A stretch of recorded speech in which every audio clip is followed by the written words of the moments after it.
Here we go again. Again, a review of the digestive system, part 5 right here. Not a lesson, a review. And back to the same old chunk of paper right here. Let's just real quickly remind you of something that you learned in lab right here, and that is the tube, the alimentary canal right here, usually is divided into 4 sections. The innermost layer is called the mucosa. The outside of that is the submucosa, and outside of that, the muscularis externa, and outside of that, the outermost layer is either adventitia or serosa, depending on which section of the tube we're talking about. And since we're talking about it, adventitia is what you find around the mouth, pharynx, and the upper, say, 9 inches of the esophagus. The lower inch, or lowest inch of the esophagus, has serosa around it. Now, beyond that point, it's sort of a combination of serosa and adventitia until the very, very end, when the rectum and through the anal canal is being connected to the outside environment, and then it's adventitia at the very, very end. Now, we'll say something later on about retroperitoneal and intraperitoneal, but if something is intraperitoneal, if it's hanging inside the abdominal pelvic cavity, it has serosa on the outside edge. If it's up against the back wall, on the back side, the dorsal side of that tube, you have adventitia, and then on the ventral side, you're going to have serosa. So, what is always facing the abdominal pelvic cavity, what's always facing that fluid-filled space, is going to be serosa. The adventitia is only on the backside up against the wall, and it acts as just an adherence, an adhesive of some sort. Okay, real quickly here, let's again remind you that the lumen is in direct contact with mucosa. Flip side right here, we can real quickly remind you that, here we go, mouth, pharynx, esophagus, and we said the upper 9 inches of the esophagus are not in the peritoneal cavity, so therefore they have adventitia on the outermost edge. However, the last 1 inch of the esophagus is intraperitoneal and is surrounded by serosa. Again, serosa is slick, shiny, and slimy, and it represents a smooth surface, trying to reduce friction dramatically. The stomach itself is intraperitoneal, and we mentioned before, there's a lot of motion going on inside where the bolus is broken down into chyme. The first section of the small intestine is called the duodenum, and it's retroperitoneal, and the ventral face of the duodenum is serosa, but the dorsal side is adventitial, so it looks like it got wallpapered against the back wall. The 3 millers right here reminds me to remind you that when that bolus is being sloshed back and forth through what we call reverse peristalsis or bidirectional waves, when that chyme hits the pyloric sphincter, usually about 3 milliliters of fluid, chyme, squirts over into the lumen of the small intestine. That's not very much when you stop to consider that an average meal may be something on the order of 500 to 1,000 milliliters of food material.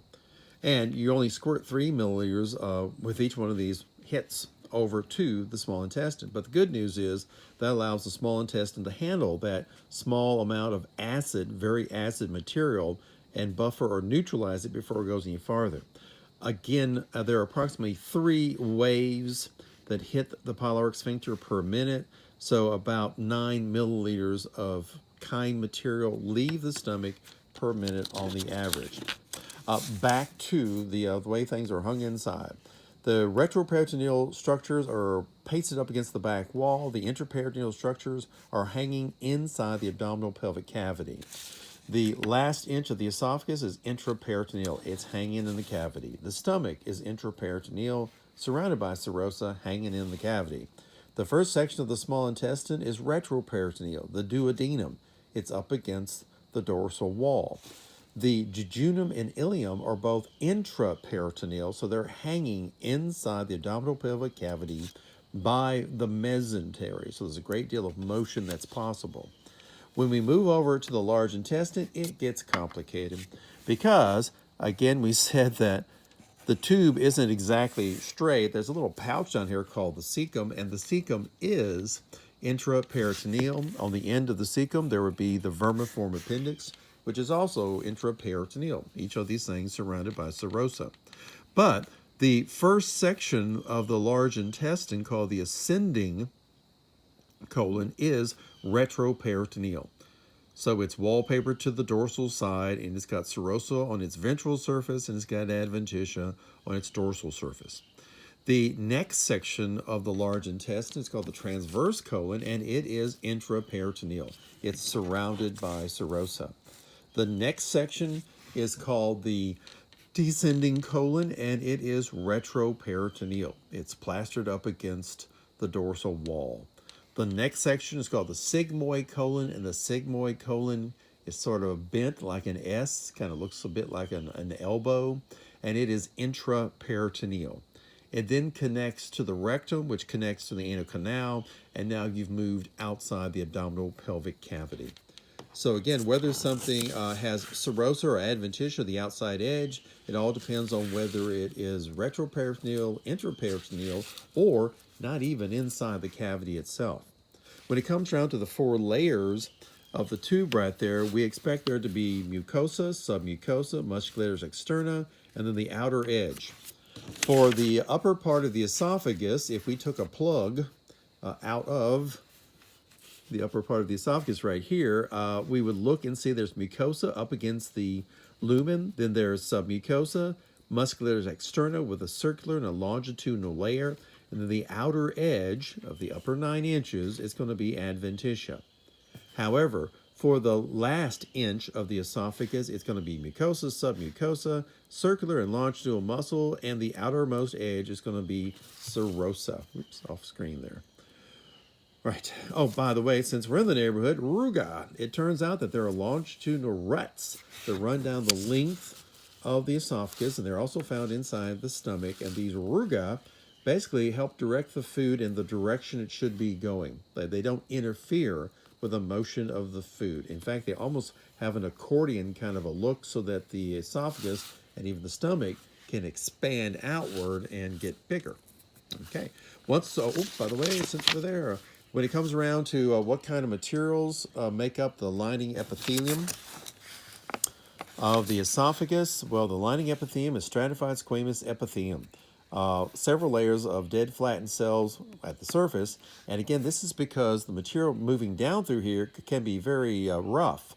And so therefore you need to be able to rip off some of these cells without damaging the living cells below it.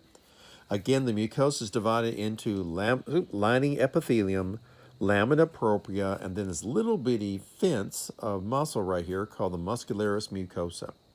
All right, and that's how the esophagus looks. Now, if we're looking at the stomach, and we took a plug out of the wall of the stomach, there's mucosa, submucosa, the muscularis externa, then serosa to the outside edge.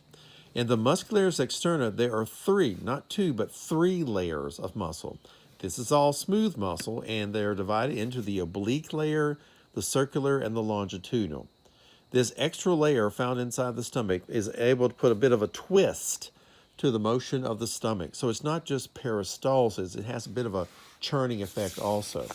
If we were to look at the mucosa of the stomach, it's got a lining epithelium, which is simple columnar epithelium. It's got lamina propria and a muscularis mucosa. But something unique about the lining epithelium, it dips down, it invaginates below the surface and creates what's called gastric glands. The gastric glands are these well-like structures right here. The opening to the structure is called a gastric pit. Now, down inside this well-like structure, you have simple columnar epithelium, but some of these cells have modified to be able to produce special materials. Up towards the top right here, we have what's called mucous neck cells, which of course are making mucus. The mucus goes out into the stomach and helps protect the lining epithelium from the acids that you're going to be producing in just a moment. Next cell down is called zygogenic cell. And the zygogenic cell is going to create the main enzyme, digestive enzyme of the stomach, and that's called pepsinogen in its inactive form. When it is pushed into the lumen and moves up into the stomach, it is activated by hydrochloric acid and it becomes pepsin. The next cell down in our general story is called a parietal cell. And this parietal cell makes a pair of materials, and that's hydrochloric acid, which is pumped into the pit and makes for the low pH of the gastric juice, but it also makes intrinsic factor. An intrinsic factor is important to be able to absorb vitamin B12. And as you might remember way back in chapter 18, you need vitamin B12 to help form hemoglobin. And without B12, you may have pernicious anemia. So the cause of pernicious anemia may go all the way back to a problem with the inner lining of your stomach. Another type of cell that's found down here inside the gastric gland, again, gastric gland, is called an enterocrine cell. Now, intro refers to gut, and endocrine, of course, refers to hormone. And the main hormone that this thing is responsible for making is called gastrin. Later on, we'll say more about gastrin, but basically, gastrin is produced by the stomach, put inside the blood, and advertises to the rest of the body how things are going inside the stomach. Back at the top right here. We go from the stomach to the small intestine. Things get more complicated. You had ruga inside the esophagus and the stomach, basically ruts showing the direction the food should go. But inside the small intestine, now you get plicae circularis. Now, plicae refers to layers like plywood or toilet paper that's 2-ply, and circularis refers to a kind of a spiraling pattern. The plicae circularis spiral down the inside of the small intestine, and they very much make it narrow inside. Each one of the plicae is about 1 centimeter tall. The small intestine is about 1 inch across, and 1 inch is 2.54 centimeters. So a plicae on one side and a plicae on the other side almost completely close off this area. But there's just enough room for soupy chyme to sort of grind its way down through the lumen, forcing the material up against the wall. If we look at a plug of the wall right here, there's mucosa, submucosa, and a muscularis externa, now back to just 2 layers, circular and longitudinal. But the outermost layer is going to be adventitia or serosa, depending on whether this section of the small intestine is retroperitoneal, such as the duodenum, or intraperitoneal, such as the jejunum and the ileum. If we're looking specifically at the mucosa, something new has been added right here. The lining epithelium not only invaginates, but it also protrudes outward and forms these absorption towers, which we'd call villi. Each villa is about 1 millimeter tall, just to keep a perspective on things, and it is purposely standing up to get in the way of the chyme, so the chyme has to hit these towers or flap-like structures right here. Again, there's lamina propria, and then there's muscularis mucosa. If we look closer at a villus and an intestinal gland, again, the villus stands up. It has a lacteal lymph capillary inside of it to be able to absorb fat-soluble materials, but there's also capillaries that wrap around it to be able to absorb water-soluble nutrients. Get that out of the way. Again, there's microvilli along the edge of this thing, and those microvilli create the brush border, the place where the brush border enzymes will be doing their final job, absorbing the nutrients and hopefully passing it over to either the blood capillaries or in some process over to the lymphatic right here, the lacteal. Now, down here where it invaginates, again, this right here represents an intestinal gland. The opening is called an intestinal pit. And specifically, this intestinal gland is sometimes called a crypt because crypt means hidden. And because the villi are standing up, kind of the biggest obvious things from the inside of the lumen, these guys kind of disappear in between the villi. So they're sometimes called crypts. All right, next thing right here, let's slide down to the large intestine. By the time you get to the large intestine, again, the digestive process for you is over, although bacteria can still be of assistance. Again, looking at the wall, there's mucosa, submucosa, muscularis externa, circular and longitudinal layers, and the outside adventitia or serosa. Things get kind of complicated down here because in some places the longitudinal muscle forms stripes or bands called tinea coli, and it tends to cause the tube itself to sort of bunch up or pucker up and creates pouches. So again, it isn't exactly a smooth circular layer to a smooth longitudinal layer. There's some uniqueness to it all.